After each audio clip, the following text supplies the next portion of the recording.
Hey guys, what is going on? This is going to be your recap for the Brawl 10K. This is going to be going over what happened, just how all the teams performed, and I actually thought I might do things a little bit differently this time around. Let me know what you guys think. So, usually what I do is I just go over each and every individual match, talk about the team's play styles, how they played, blah, blah, blah, blah, blah.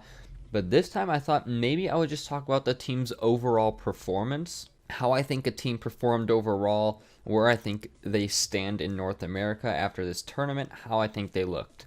So, going to be a little bit different, going to be basic, kind of the same thing, kind of different. So, we'll just see how it is. We'll just see how it goes. I think it'll actually be kind of fun. I think it's a cool change of pace, and it's just kind of something I wanted to talk about as well, just where every team stands. So, I have fun talking about it. I'm hoping you guys will have fun hearing about it. Let's get right into it, and without further ado, if you guys do enjoy, make sure to hit subscribe. Love you all. Thanks for subscribing. Let's get right into the video. So let's start off with the teams that didn't make it out of the quarterfinals. So we'll start with 3-star Armada. So they got swept by G2 in the quarterfinals. Not what they were looking for, but going up against G2 is never easy.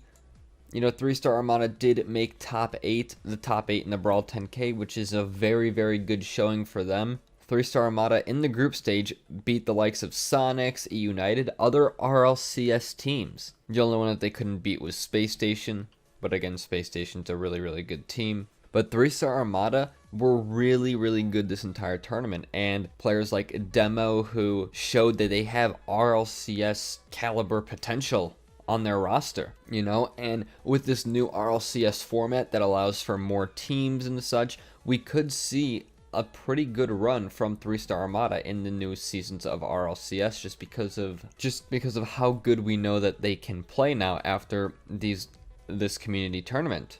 But unfortunately, 3-star Armada couldn't make it out of the quarterfinals. However, they did make it through group stages pretty convincingly in some of those matches, so good for them. They've showed that they are a better team than people probably thought of them originally, and I'm looking forward to seeing more from them in the future.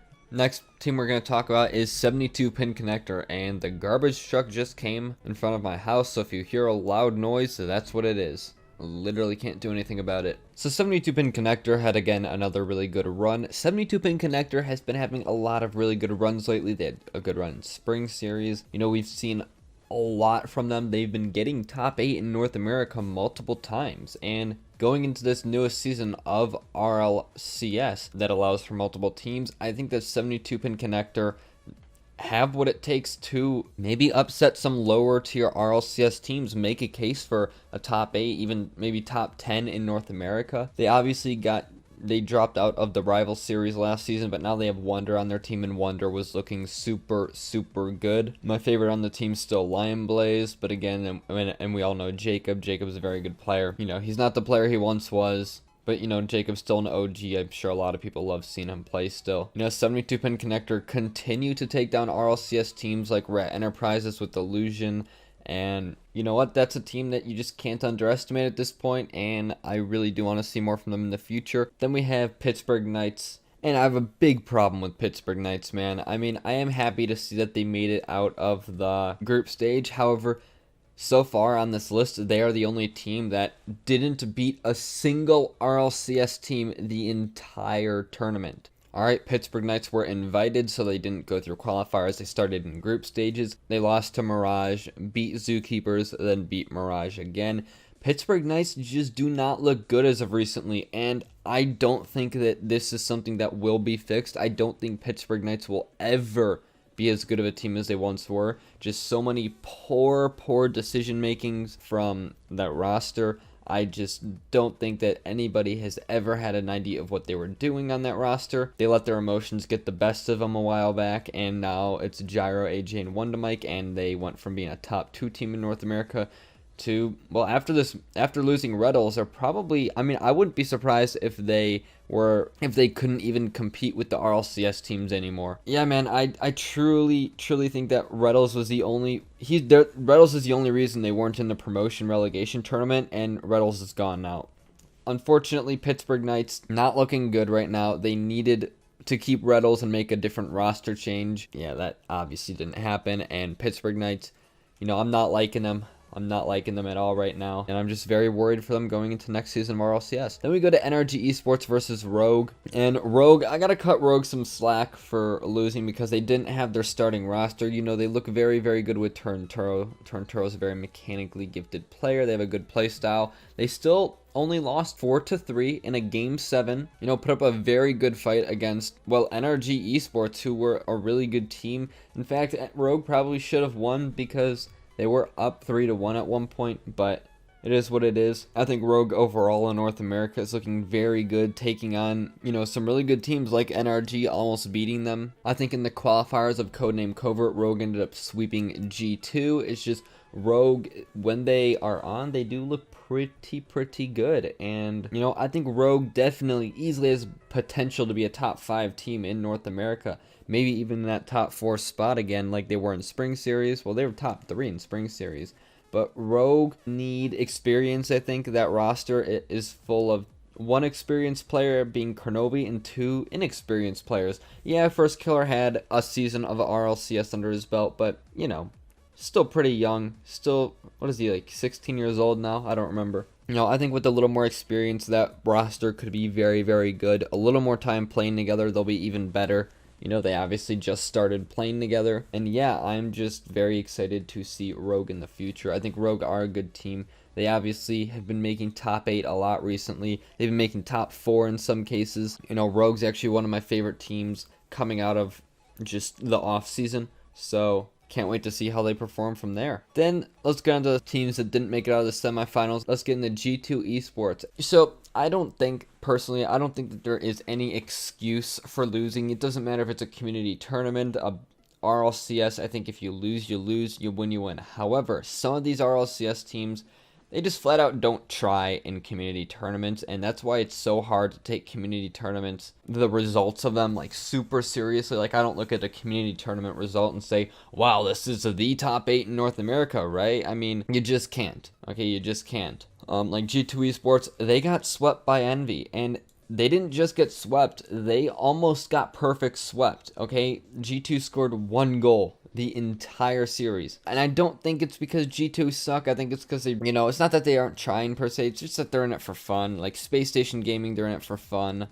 Envy was in it for fun too. You know, a lot of these RLCS teams, you know, they're just having fun playing. Rogue, I'm pretty sure, you know, they weren't even playing with their starting roster. So I'm cutting all these teams some slack for not doing too well, but especially Rogue, because Rogue didn't even make it out of the quarterfinals. However, they did also play NRG, who look really good.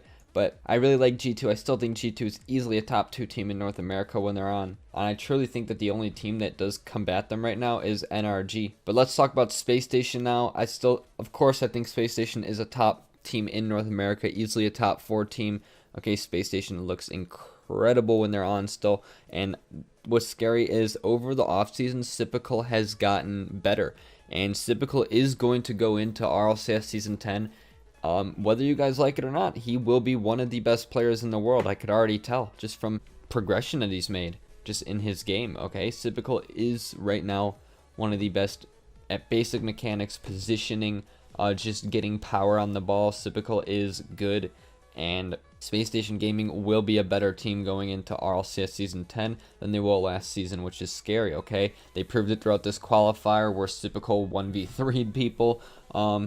I think in Codename Covert, Sipical also 1v3'd, okay? He played great in Spring Series. You know, really just liking this team right now, and that's not to say the others are not playing well. The others are playing just as good as we expect them to play. Sipical is just playing better. But unfortunately, they get swept by NRG, and NRG, we'll talk about them next. I think they are a top 2 team in North America up there with G2 Esports. You know, just this Squishy and Justin combo that we've seen throughout group stages, playoffs, Codename Covert. Okay, these guys are monsters. These guys do things with the ball you see out of a Jazer video, you know? It's just so good. Just such good things coming out of these teams, and they almost shut out, or they almost perfect swept Space Station. Space Station scored 3 goals in Game 1, then 0 goals in Game 2, 0 in Game 3, 0 Game 4. It's just incredible stuff from NRG. Okay, they are just monsters. And they ended up losing to Team Envy, barely. And Team Envy, man, they picked up Turbopolsa for this tournament. They won, but now Turbopolsa is leaving and going back to Europe, apparently, which is kind of sad to think about because Turbo played it super well